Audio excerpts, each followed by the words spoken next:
Nueva app. Actualízala y descárgala en App Store o Play Store. TVC va con vos. Muy buenas, bienvenidos al banquillo, gracias por seguir con nosotros. Hoy hablamos de la situación eléctrica en el país. ¿Cómo está la distribución durante la pandemia? ¿Cuáles son las dificultades que se están atravesando y la relación que mantiene la empresa Energía Honduras, cuyo capital accionario en su mayoría es de origen colombiano con participación hondureña? Hoy nos acompaña su gerente, don Ricardo Roa, para revisar cómo está la actividad durante esta crisis que vive el mundo y el país. Ingeniero, gracias por acompañarnos. ¿Cómo han enfrentado la situación del coronavirus con el personal que a diario se mantiene en actividad? Y también decimos en primera línea, porque hay una tensión que el pueblo la demanda sea eficiente, efectiva y al instante. Muy buenas noches. Muy buenas noches, Rosendo, para todos los televidentes, para usted un cordial saludo y para todo su equipo allá en estudio. Sí, efectivamente, nosotros desde la declaratoria de emergencia el día 16 de marzo del año 2020 hemos entendido perfectamente que el sector eléctrico, por ser un sector esencial para la vida y para la salud en estos momentos, pues estábamos exentos de esta medida de emergencia en cuanto a nuestros compromisos con llevar y disponer el servicio eléctrico, ojalá al 100% del territorio nacional. Nuestros trabajadores, tenemos 1.100 trabajadores casi en campo, 7x24, atendiendo la operación y mantenimiento del sistema y atendiendo en la medida de lo posible los procesos comerciales en su totalidad. Obviamente, producto de la declaratoria de emergencia, también hemos hecho anuncio de este hecho eximente de responsabilidad para con las obligaciones del contrato que le asisten al operador como un mecanismo que para situaciones de fuerza mayor como la que vive el mundo está previsto en el contrato de AFP.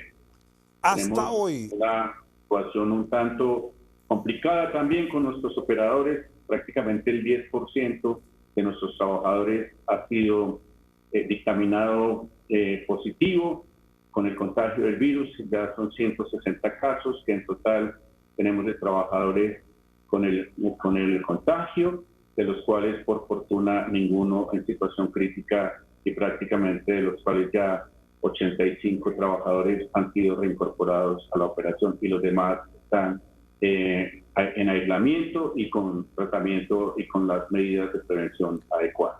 No se ha interrumpido la actividad producto de estas bajas que se han registrado durante estos 4 meses de aislamiento, de confinamiento, ingeniero Roa. En ningún momento, solamente en el caso de los procesos de lectura de los usuarios, tuvimos las primeras semanas del mes de la declaratoria de emergencia, más bien la segunda quincena de marzo, tuvimos obviamente restricciones de todo tipo, las comunidades, las mismas localidades, algunas barreras en cercos epidemiológicos que nos impidieron acometer al 100%, como lo veníamos haciendo en condiciones normales, la lectura de los usuarios y la facturación en sitio. Por lo demás, entender que por instrucción del gobierno nacional fueron suspendidas, restringidas todas las actividades relacionadas con el corte del servicio a los usuarios en condición de morosidad, también en la línea de atender como prioridad la disponibilidad del servicio eléctrico en las redes de los usuarios, fueron suspendidos los mantenimientos preventivos y correctivos y todas las actividades de control y de estado de energía relacionadas con corte del servicio también fueron restringidas. No obstante, nosotros hemos seguido manteniendo esa prioridad de que la gente cuente y tenga el servicio disponible al margen de que se esté haciendo el pago o no del mismo. Sí, están llegando a todos los sitios, ingeniero Roa, están registrando la lectura puntual Esto porque se escuchó mucha queja, que se estaba promediando demasiado el consumo. E incluso escuchamos de personas que nos dijeron, me fui para mi pueblo los primeros meses de la pandemia, en mi casa no quedó nadie y resulta que el recibo llegó lo mismo, como que yo estuve habitando durante 2 meses, 3 meses, qué sé yo. Se corrigieron ya esos errores, están con una actividad efectiva de lectura a hoy que estamos a 30 de julio.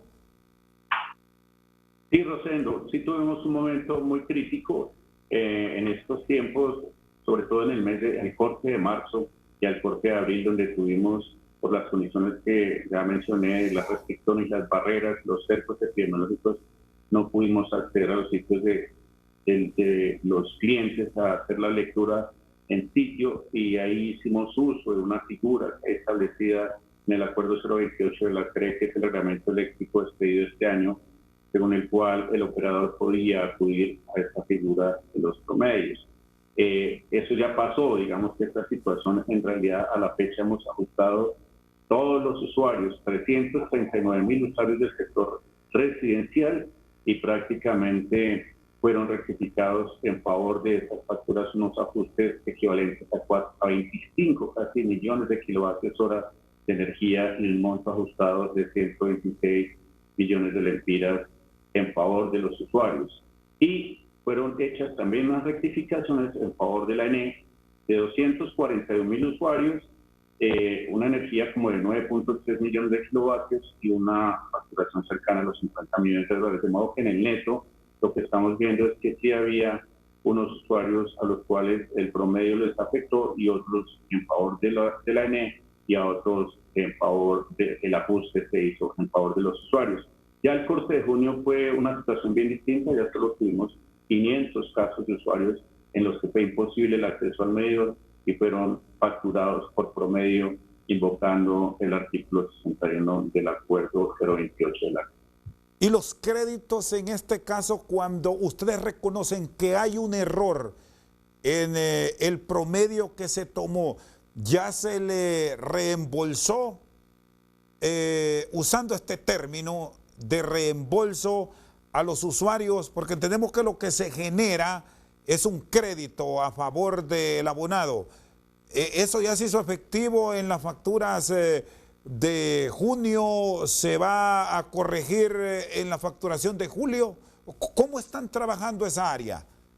Desde abril, desde el mismo mes de abril, Rosendo, cuando se fue a campo y se pudo obtener la lectura del consumo real en el medidor del usuario, al mes siguiente le aplicó la rectificación y se le fue por encima de lo consumido, digamos, a favor de la ENE, se hizo un ajuste en la factura, y si fue a favor del usuario se hizo una rectificación que fue una nota de débito para el consumo servido en el mes siguiente. De modo que esos ajustes ya fueron en tiempo real, no necesitó el usuario ir a una oficina, a una ventanilla o hacer reclamación alguna, sino que automáticamente el sistema le hizo el ajuste o la liquidación correspondiente. Y si hay abonados que aún tienen estos reclamos, que no están de acuerdo, que no están conformes con la actuación que ustedes han tenido, ¿cómo están atendiendo estos casos? Ahora que estamos ya abiertos en la gran ciudad y hablando como tal de Tegucigalpa, de Comayagüela, de San Pedro Sula, las comunidades que están cercanas allá en el Valle de Sula, pueden llegar presencialmente a presentar la documentación o siguen la atención en línea. ¿Cómo están resolviendo estos casos? Porque aún hoy encontramos este tipo de reclamos, ingeniero Roa. Sí, nosotros durante el tiempo del confinamiento, de la cuarentena absoluta que se declaró en las primeras semanas de la emergencia, habilitamos de todos los canales virtuales, las redes virtuales, la página web, el call center, y creamos un nuevo canal que es el WhatsApp Business, WhatsApp, a través del cual se han venido recepcionando estos reclamos, pero reiterar que de manera automática el sistema los ha aplicado y hemos tenido también abiertas todas las oficinas de atención al cliente en el país, están abiertas desde el mes de abril, desde el 1 de abril prácticamente quedaron abiertas todas las oficinas de atención al cliente, con excepción de unas 2 o 3 que estaban ubicadas en centros comerciales y que por temas de seguridad y por temas de la administración no fue posible atender con apertura al público. Pero en lo demás, nosotros hoy por hoy tenemos habilitadas todas nuestras 29 oficinas en el país, donde se están recepcionando vía el call center y vía el WhatsApp las posibilidades, además de que los usuarios que tengan a bien hacer un pago parcial, un abono parcial a la factura corriente del servicio, puedan hacerlo, pagar el 30 o el 50% en función de su disponibilidad y de su capacidad y del monto de la factura, y que también quienes tengan deuda o compromiso con más de una factura, 2 o 3, puedan hacer el pago o el abono parcial de la misma. Importante, Rosendo, enmarcar aquí que en esos meses críticos, en el mes de marzo, el efecto sobre el recaudo fue grandísimo. En el mes de marzo el recaudo solamente llegó al 64%. En el mes de abril tuvimos un recaudo ya un poquito mejor del 71%. En mayo llegamos al 95.4%, pero en junio ya volvimos a los estándares de recaudo que traía el operador, cercanos al 101.5%. Eso denota una voluntad de los usuarios, una disposición de los usuarios al margen de las circunstancias a estar al día con el pago del servicio, y es algo que hay que reconocerle a todo el país. Muy bien, está con nosotros esta noche el ingeniero Ricardo Roa, gerente de la empresa Energía Honduras. Vamos a una pausa, ya regresamos.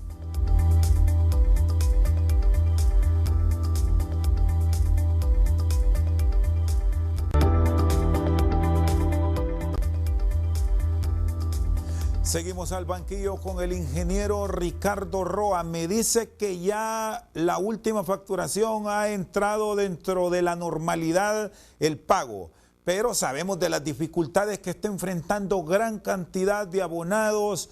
No hay circulante, no hay ingresos. Sigue vigente que para que no le vayan a cortar, que no le vayan a meter la tijera, puede hacer abonos. Si le sale una factura que de 500 lempiras puede abonar 200.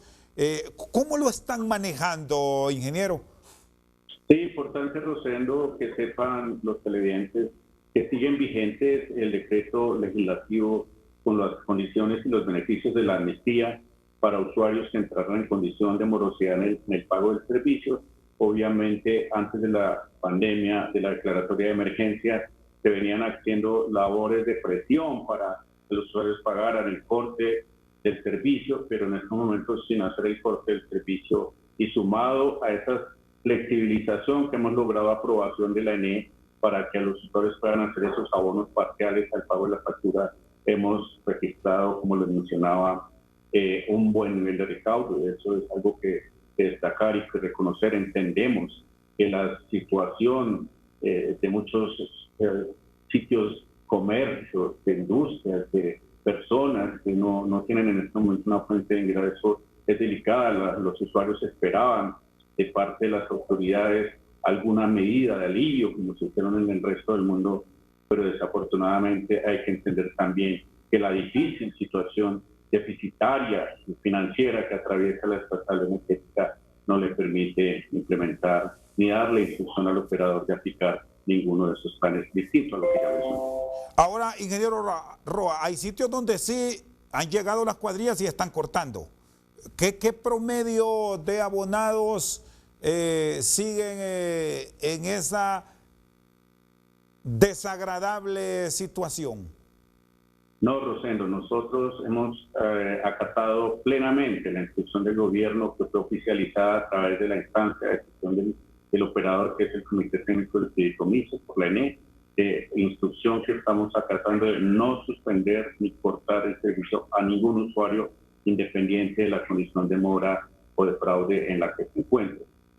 Cuando se hacen cortes del servicio, son cortes o suspensiones asociadas a contingencias derivadas de la operación, o también obviamente derivadas de los trabajos de los mantenimientos preventivos y programados que estamos dejando de hacer durante la pandemia, y que también traen como consecuencia una mayor afectación de los elementos eléctricos y de la parte de la carga del sistema en algunas regiones y con ello las incidencias fortuitas que se presentan en el sistema. ¿Y qué? Para parar esas emergencias, esas situaciones de suspensión de servicio, en algunos casos hay que cortar el servicio a algunas áreas involucradas con la falla, y por eso son las únicas situaciones en las que se hacen interrupción. Pero en ese escenario que le planteaba de los cortes que ya me expone que no los están realizando, ¿qué han encontrado? Porque si llevan un monitoreo. En estos últimos 4 meses se ha incrementado el hurto, han logrado ubicar sitios donde hay abonados que se siguen conectando de manera directa. ¿Ha pasado eso? ¿Están identificados? Y quizás al volver a la normalidad se actúe. Sí, Rosendo, interesantísima pregunta. Mire, aquí hay 2 aspectos. Uno importantísimo es que, independiente de que haya una buena porción de usuarios del sector industrial y comercial que han reducido sus consumos durante la pandemia, la energía que ingresa al sistema, es decir, la demanda eléctrica en estos meses ha crecido en un 6.77%. Ese es un incremento bastante significativo, entendiendo que estamos en una condición de pandemia. Por el otro lado, la industria ha reducido en un 16% en el tiempo de pandemia su consumo. El comercio lo ha reducido en un 21%, pero el sector residencial lo ha incrementado en un 19.9%. Y ahí es donde tenemos quizá uno de los mayores efectos, que por no estar haciendo las actividades de corte y suspensión de servicios y por no estar atacando a los usuarios en condición de fraude por no suspensión del servicio y demás, esas ventas se han bajado, es decir, el monto de las ventas se ha bajado, entonces se sube a una tasa de casi 6.7% la demanda y se baja a una tasa de un 12% la venta. En el neto de esa franja, esa diferencia entre la energía que está creciendo en la entrada y la energía vendiendo a la baja, son un incremento de las pérdidas del sistema de distribución. Ahora, ¿cómo esperan ir resolviendo? Porque habrá un momento en que se deberá volver a la normalidad, todos estos reclamos, las quejas que se están presentando, porque aún escuchamos de algunos sectores que se sigue promediando. ¿Han identificado también esas áreas, ingeniero, y cómo buscan resolver? Sí, Rosendo, en el tema de promedio seguimos teniendo un promedio de consumos histórico aparentemente normal, asociado a una de las condiciones que permite el reglamento, y es anomalías asociadas al sistema de medición. Estas anomalías son o por manipulación, o por defecto, o por obsolescencia tecnológica, o por robo del medidor. Todas estas anomalías asociadas al medidor, estamos reportando un nivel de promedios superior a los 110.000 en el año. Pero en los demás asociados a la pandemia está garantizado que está controlado el tema de la no ida a leer por cercos epidemiológicos o por razones ya de manera, digamos, grande, como lo tuvimos en las primeras semanas de declaración de la emergencia. Los ajustes, nosotros hemos seguido trabajando como si estuviéramos en condiciones normales del país. Hemos seguido atendiendo el servicio, hemos seguido atendiendo las reclamaciones, las peticiones, los recursos, la conexión de las solicitudes de nuevos servicios al sistema los hemos venido atendiendo en unos volúmenes de 2.000, 3.000 conexiones al mes de nuevos servicios, de nuevos clientes. Eso lo seguimos trabajando de manera constante y permanente, tanto como si no hubiera pandemia. Sí, don Ricardo, ¿y cómo están manejando el desplazamiento de las cuadrillas? Hay zonas donde aún hay fase 0, además de las dificultades que se tienen ya con el tema de la seguridad. En ese sitio que enfrentan esta dificultad, ¿cómo están llegando al abonado para que también pague lo justo? Sí, a través de mensajes, haciendo conciencia al mercado de la necesidad de que se haga el pago del servicio, que este esfuerzo que hace la estatal energética y sus operadores, la generación, la transmisión, de tener el servicio disponible, requiere de parte del usuario ese compromiso también con el pago de la deuda. Esos son mensajes que hemos venido dando. Entender que alcanzar un nivel de recaudo del 101.5% sin estar haciendo las actividades de corte y suspensión que normalmente se hacían en cantidades de 30.000 o 20.000 clientes al mes, sin hacer esas actividades que están teniendo estos niveles de recaudo, es una señal importante de esa toma de conciencia de parte de los usuarios. No estamos promediando por temas de la pandemia, estamos yendo a los sitios con una mayor prontitud, dada la situación de movilidad que tiene por las restricciones propias de las declaratorias de cuarentena parciales en algunos casos y totales en otros. Estamos llegando con todo nuestro personal, son 1.100 personas que tenemos en campo trabajando a diario permanentemente. Nuestra operativa de lectores son 460 entre jóvenes y muchachas, todos hondureños, trabajando arduamente 7/24 prácticamente para hacer esas lecturas y recoger el consumo real de los clientes en campo para evitarnos esos promedios y esas reclamaciones. Estos son los resultados con los que estamos nosotros operando, obviamente todos dentro de dotados adecuadamente de todos los elementos de bioseguridad, las caretas, las gafas, los guantes, la gel, la careta, la mascarilla, todos dotados debidamente adecuados para prevenir la posibilidad de contagio de los niños. ¿Y les están aceptando ya? Habían sitios en donde no los querían ver ni en pintura, incluso se observó en circulación de videos a través de medios de comunicación y redes, ingeniero Roa, donde los corrieron. Les dijeron aquí no los queremos, hablando del inicio de la pandemia.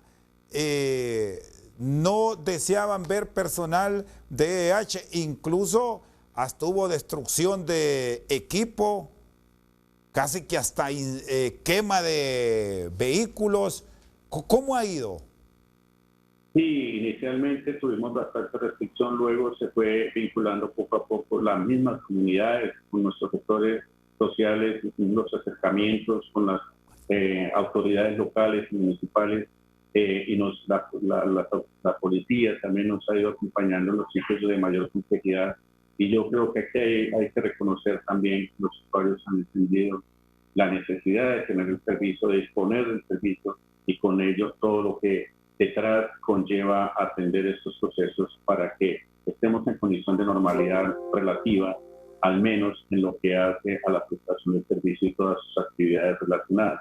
De modo que ahí hemos tenido el acompañamiento de las autoridades, de la policía, de los alcaldes, de las municipalidades, y de los sectores sociales trabajando con los representantes y líderes de las comunidades para facilitar el ejercicio de la toma de la lectura y la facturación en campo de nuestros usuarios. Está con nosotros el gerente de la empresa Energía Honduras, Ricardo Roa. Vamos a una pausa, ya regresamos.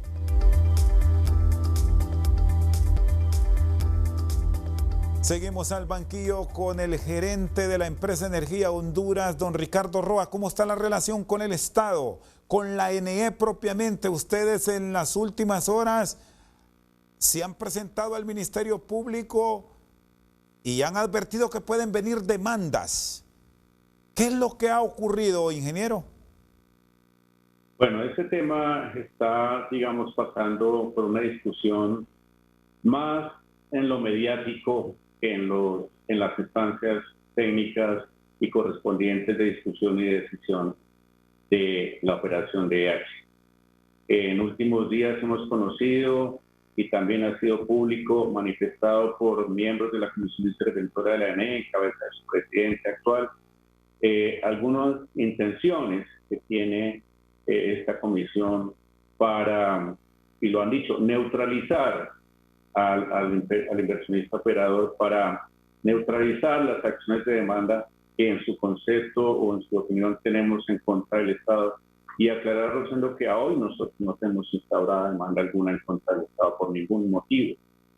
Se acaba de instaurar esta semana una denuncia ante el Ministerio Público por parte de nuestro representante legal en contra de los miembros de la Comisión Interventora de la ENE por algo como carácter preventivo, una medida de carácter preventivo en la que nosotros estamos denunciando aparente abuso de autoridad por parte de la Comisión, entendiendo que hemos conocido alguna propuesta, alguna estrategia, como lo han venido diciendo, para neutralizar, para quitarle poder quizá o quitarle capacidad al inversionista operador ante una eventual demanda que en concepto de ellos nosotros iríamos a presentar. Desde el año pasado presentamos también una diligencia de reconocimiento de firma ante un tribunal, ante un juzgado civil del departamento de Francisco Morazán. Reconocimiento de firma quiere decir una diligencia para que un juzgado diga que un documento con el cual nos han certificado permanentemente la existencia de la deuda que, por diferencia del honorario fijo, ha debido pagar el Estado al operador, y en relación con lo que ha venido pagando, esa certificación es la constancia de firma. De modo que hoy sí tenemos más bien una serie de incumplimientos que hemos declarado por parte del Estado, le hace la contraparte del contrato, que son Coalianza, la ENE y el fideicomiso, sobre los que estamos nosotros diciendo esos incumplimientos hay que revisarlos. Esos temas están en revisión ante una Cámara de Arbitramiento, ante la Cámara de Comercio, Industria de Tegucigalpa, están haciendo trámite, pues por estar en esta situación de pandemia no han sufrido un adelanto, un avance importante, pero esos son los temas. En ninguno de ellos hay una demanda en contra del Estado por parte del operador. ¿Quién miente, ingeniero Roa? ¿A quién creerle en todo esto? Porque vamos a ver los escenarios que tenemos. Los miembros de la interventora dicen que ustedes no han cumplido, que a hoy las pérdidas están en un 21% cuando debería estar operando con un promedio de 15%, y que si no se toman medidas de corrección, finalizará el contrato y las pérdidas estarán arriba del 30%, que el Estado les está pagando a ustedes un promedio de 10 millones de dólares mensuales y que están al día, y que de todo este planteamiento se deriva un incumplimiento por parte de ustedes. ¿Qué es lo que ocurre? Bueno, Rosendo, excelentísima pregunta, y como usted la formula, me da pie para hablarle aquí de tres aspectos a los televidentes. El primero es el esquema del contrato de APP del operador con el Estado, que tiene dos elementos bien diferentes en su composición. El primero es el pago de unos honorarios fijos por la prestación de un servicio que consiste en la operación, el mantenimiento de la red y la atención de todos los procesos comerciales, derivado de esas tareas que hace hoy la EH y que en su momento hacía la ENE, a un costo estimado entre unos 16 y 17 millones de dólares mensuales. Hoy al operador le están pagando 10 millones de dólares por esos servicios, y contractualmente ha habido pagarse una suma en promedio de 15.4 millones de dólares que está dejando de ser pagada en su totalidad. Ese es uno de los componentes importantes del servicio. El otro es un plan de inversión referencial que se le exigió al inversionista operador para acometer todas las acciones necesarias para controlar las pérdidas del sistema de distribución. Y las pérdidas del sistema de distribución, y aquí viene la segunda parte, plan de inversión que, recordarles, solamente involucraba un periodo de 7 años para recortar en 17 puntos porcentuales desde 32 hasta 15 las pérdidas totales del sistema de distribución, que tienen en esa totalidad dos componentes: una asociada a la red de energía eléctrica a cargo de la ENE, que son las pérdidas técnicas, y otra componente del resorte del operador EH, que presentó una propuesta para atacar las pérdidas no técnicas del sistema. Ahí vienen las discusiones. La ENE dice que no hemos cumplido. Nosotros decimos que nosotros veníamos cumpliendo y venimos cumpliendo el plan de inversión referencial. A hoy, es bueno que lo sepan, tenemos comprometidos recursos en contratos firmados por más de 189 millones de dólares, de los cuales hemos ejecutado 115 millones de dólares, de los que nos han validado 62 millones de dólares y de los que nos han pagado efectivamente a la fecha 31 millones de dólares. De modo que ahí hay una realidad sobre la expectativa de inversión para acometer ese plan referencial para controlar las pérdidas de energía. La ENE debe hacer inversiones en el sistema de distribución, la repotenciación de las subestaciones, de los circuitos también, para que no crezcan las pérdidas técnicas asociadas a esa expansión de la red y la atención y a la cobertura del sistema eléctrico en todo el país, que no ha hecho en estos 3 años y medio y que han afectado y que han impactado el resultado que en materia de las pérdidas no técnicas ha alcanzado el operador. Y esas son las discusiones que hoy desde el orden técnico en las que no hay acuerdo por parte de la ENE con la EH. Las decisiones que se han tomado en el ambiente político, ¿qué tanto ha afectado el buen funcionamiento en términos general de la ENE? De la ENE.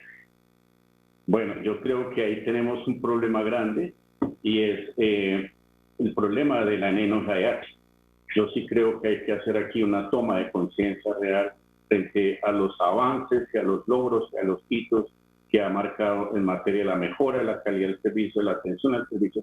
El inversionista operador ya ha comprometido recursos por cerca de 190 millones de dólares de su patrimonio para que se le controlen las pérdidas. Hemos metido 638.000 medidores, hemos instalado entre medidores inteligentes, telegestionados y medidores convencionales al sistema. Esto no es un invento, es una realidad. Están siendo validadas todas estas inversiones con mejoras sustanciales en el recaudo, en la calidad del servicio, en los menores tiempos de atención de las solicitudes de nuevas conexiones. Todos estos son cumplimientos que, entre otras cosas, fueron validados procediendo en diciembre del año pasado por el supervisor, obteniendo en todos más de 110 elementos que evaluó el supervisor una calificación superior al 77.6%. La red que nos entregaron para operar y mantener estaba subestimada fuertemente. En su momento, cuando llegó el 2016, el operador, esa red valía 279 millones de dólares. A hoy el precio que tiene la red total de líneas de primaria, secundaria, de transformadores y de clientes ya supera el valor de los 870 millones de dólares, creando con ello un mayor valor del sistema de distribución que tiene hoy este sistema y este servicio de distribución frente a lo que tenía a la llegada del inversionista operador. ¿Se arrepienten de haber venido a Honduras? Pues ha sido muy duro, esto ha sido bastante complejo. Nosotros hay un permanente cambio de los interlocutores de parte del Estado, se termina coalianza, hay una comisión interventora de la ENE que aparentemente quiere terminar interviniendo al operador. Vienen unas deudas, unos pasivos complejos de la estatal energética, vienen reducciones de tarifas que impactan también, vienen cambios regulatorios. Yo creo que todo eso es complejo, pero seguimos confiando, Rosendo, en que se va a hacer una revisión y unos ajustes y una reestructuración al contrato. Es lo que confiamos. Reiteramos lo que siempre hemos dicho: si el Estado cree que puede el inversionista operador ajustar y revisar lo que hoy duele en la ejecución del contrato para terminarlo hasta el 2023, estamos en disposición de hacerlo, de mantener nuestra postura, pero si el Estado también quiere rescindir o terminar el contrato con el operador, también estamos dispuestos a mirar en qué condiciones para hacer una salida, como lo han llamado los miembros de la Comisión Interventora, amistosa. Con todo lo que dice la Junta Interventora y lo que está pasando ahora mismo, entonces ustedes no tiran la toalla. No, seguimos trabajando, Rosendo. Esto es un proyecto en el que hemos creído desde el primer momento, en el que hemos hecho ingentes esfuerzos por mantenernos con el talante de la apuesta a la inversión, al proyecto, al sector, al país, con el que hay una generación de empleo calificado, de buena calidad, para un buen número de hondureños, en el que hemos traído unas mejoras sustanciales al servicio eléctrico, y en esa disposición de servicio es en la que nos mantenemos. ¿Y qué acción sí los haría ir a ustedes como empresa de energía Honduras a un arbitraje internacional? Que digan, no estamos de acuerdo, veámonos en los tribunales.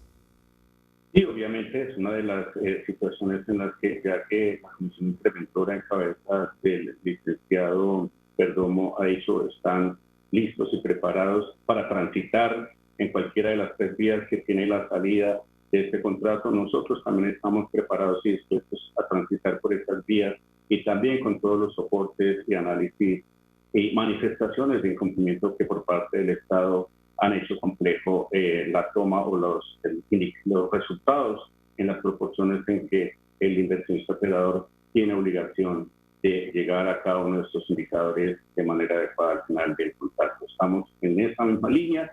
Escuchamos, de hecho, el año pasado, cuando en el mes de agosto se conformó una comisión por parte del gobierno encabezada por el ministro Tábora, se hizo una agenda, una hoja de ruta con 3 aspectos muy sencillos. Era para salir amigablemente. El primero era, bueno, ¿cómo vamos a manejar la deuda que tiene el Estado con el inversionista operador? El segundo, planteamos una transición para la salida, para la entrega de la red, para la entrega de los activos, de los sistemas, de la plataforma, de los clientes. Y la tercera, miremos cuáles son las condiciones y tiempos de liquidación del contrato. Esta hoja de ruta nunca avanzó, pero esto denota una disposición del inversionista operador que siempre ha tenido a negociar en los mejores términos, a revisar y a reestructurar y ajustar el contrato para llevarlo también al cliente mismo hasta su fecha de vigencia.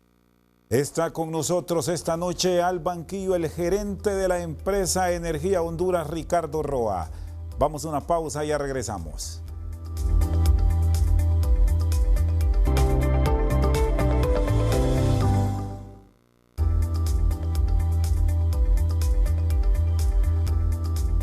Seguimos al banquillo con el ingeniero Ricardo Roa, gerente general de la empresa Energía Honduras. Me hablaba de un incremento en el consumo del 6% en los últimos 4 meses. ¿Cómo está, si revisamos esos promedios, el consumo del Estado y el pago que debe realizar y sumamos alcaldías? ¿Están al día? Sí, Rosendo, con relación al consumo, nosotros veníamos evidenciando pues en el crecimiento del segmento de gobierno, en el comportamiento del consumo del segmento de gobierno, una relativa estabilidad de parte del gobierno, pero sí hemos venido obviamente notando una reducción importante en el sector comercial, la mayor, ya mencioné, y en el sector industrial, pero con un incremento sustantivo cercano al 20% en el sector residencial. Ello hace obviamente que exista un incremento en la morosidad de este segmento de usuarios del sector residencial. Hoy, el número de clientes que supera los 740,000, tenemos prácticamente que el 90% de los usuarios corresponden al sector residencial y un 28% de la cartera está concentrada en el segmento de gobierno, es decir, unos 3.113 millones de lempiras. Importante saber que ese crecimiento de la demanda obedece obviamente el mayor confinamiento, el mayor uso de los aparatos electrodomésticos, del aire acondicionado, de los ventiladores, de la iluminación, de los computadores. Todo esto genera en el sector residencial un incremento bien importante. También hemos hecho un análisis interno a efectos de ir midiendo el comportamiento de la demanda residencial en la situación de pandemia versus la historia que traía este consumo de la franja residencial, y hemos encontrado una asociación prácticamente de una muy alta correlación entre cómo en la medida en que se va bajando el consumo per cápita del sector residencial, el consumo de energía eléctrica per cápita del sector residencial, se van incrementando de manera, en la vía contraria, las pérdidas de energía. Y aquí tengo una gráfica que nos mostraba a nosotros prácticamente por allá en el año 1990, cuando las pérdidas estaban cercanas al 20%, el consumo per cápita del sector residencial era unos 237 kilovatios hora de consumo de energía por residencia. Luego eso bajó por allá en el año 2010 a 156 kilovatios hora el consumo per cápita, y las pérdidas ahí ya estaban en 27, en 25%, y ahora en este momento donde la franja más vulnerable del país está consumiendo el sector residencial unos 120 kilovatios hora de energía en promedio, pues estamos soportando un indicador acumulado de pérdidas cercano al 32%. Eso es una situación, digamos, que preocupante, porque significa que obviamente al no hacer los cortes del servicio, al no hacer los mantenimientos preventivos y programados que normalmente se anuncian, pues es colocar mayor disponibilidad de energía de electrones en la red, y quienes están haciendo un consumo fraudulento del mismo pues tienen opción de consumir mucho más energía que en la condición de no pandemia. ¿Cuál es ese promedio de incremento en el hurto durante la pandemia y en qué lugares específicos ustedes han detectado que hay algo malo, que no les cuadra? Bueno, tenemos el mayor nivel de concentración de las pérdidas en el país, está en la zona de San Pedro Sula, no en la ciudad como tal, en la región que hemos llamado toda San Pedro Sula, son todos los municipios aledaños a esta ciudad donde ha habido una mayor concentración. Tenemos identificados los circuitos donde se presentan los mayores porcentajes de pérdidas en el país, pero desafortunadamente son circuitos con extensiones de más de 1.300 kilómetros, donde a lo largo de los mismos están conectados muchas comunidades, muchas pequeñas industrias, muchas pequeñas poblaciones, y en esos segmentos es donde mayor concentración y crecimiento de las pérdidas que ha mostrado en esta condición de pandemia. Nosotros en total hemos hecho levantamientos en el periodo desde que lleva el operador cercanos a los 86.000 clientes que fueron encontrados consumiendo de manera ilegal han sido normalizados. Esto ha representado unos 335 millones de kilovatios hora de energía recuperada y una mejora de los flujos de la NE por este concepto cercano a los 1.390 millones de lempiras. Hemos detectado 42.046 casos con uso de energía, clientes conectados directos al sistema y sin ser facturados, clientes con servicios directos y siendo facturados. Esto hay de todo. Quiere decir que no solo el hecho de que haya un medidor es una garantía suficiente de que el usuario va a consumir de manera legal el servicio. Hay usuarios que se conectan, hacen una derivación a la acometida antes de que la energía pase por el medidor, y allí también hay una gran cantidad de energía que está pasando que no está pasando por el medidor y que configura una pérdida importante. Equipos dañados, 17.500 equipos encontrados dañados, unos 7.900 errores en cobros dejados de hacer a los usuarios. Todo esto se ha corregido y por eso en total estamos denotando una recuperación de energía por pérdida cercana a los 335 millones de kilovatios hora en los 3 años de operación. Ingeniero Roa, ¿y durante esta pandemia les ha permitido tecnificarse para que al retorno de la normalidad ustedes puedan suspender el servicio, bueno, con la tecnología que nos permite ahora con un clip y dejar off a alguien? ¿Se podrá tener esa capacidad dentro del contrato que tiene EEH? Sí, es uno de los aspectos en los que hemos avanzado significativamente, Rosendo. Nosotros tenemos ya 88.000 usuarios telemedidos, telegestionados, que nos permiten hacer un monitoreo permanente de los consumos con unos sistemas de alarmas que anuncian cuando está siendo quizá suspendido o interrumpido el servicio o manipulado el sistema de medición. Estos 88.000 usuarios telegestionados permiten que se haga también la suspensión remota del servicio, pero no hemos podido avanzar obviamente por las circunstancias y la complejidad que tiene el reconocimiento de las inversiones y el retorno de las inversiones. En eso, aunque hicimos un avance significativo, todavía tenemos bastante por adelantar. De todas maneras, tener presente que un medidor de estos vale casi 8 o 10 veces lo que vale un medidor convencional, y por eso se ha seleccionado una franja de usuarios con consumos importantes, es decir, que sean por encima de 500 kilovatios hora para implementar este plan de sistema de medición inteligente y poder tener la tecnología a punto. Tecnología que, entre otras cosas, también hemos implementado desde la base de datos, desde el sistema comercial que anunciamos el año pasado en julio con el ingreso de la plataforma IN. Este sistema reemplazó a un sistema con el que llevaba la estatal energética más de 30 años facturando clientes IBM 390, y producto de esa depuración, de esa limpieza, de esa nueva parametrización que se le ha dado a todos y cada uno de los conceptos derivados de la operación de la facturación en el sistema, pues es también debido a ello que se han hecho una gran cantidad de ajustes y limpiezas de clientes con consumo cero inexistentes, de clientes con consumo cero existentes y consumiendo. Una gran cantidad de aspectos que hemos depurado y que han llevado también a una reducción en las ventas reales de la energía en el sistema comercial. ¿Qué cambios son necesarios en el marco de las revisiones que se están promoviendo a nivel del Congreso Nacional en la ley del sector eléctrico para llevar la fiesta en paz y que no existan personas que han estado ligadas a la estructura energética serruchando el piso? Hay muchos aspectos que hemos analizado desde el operador.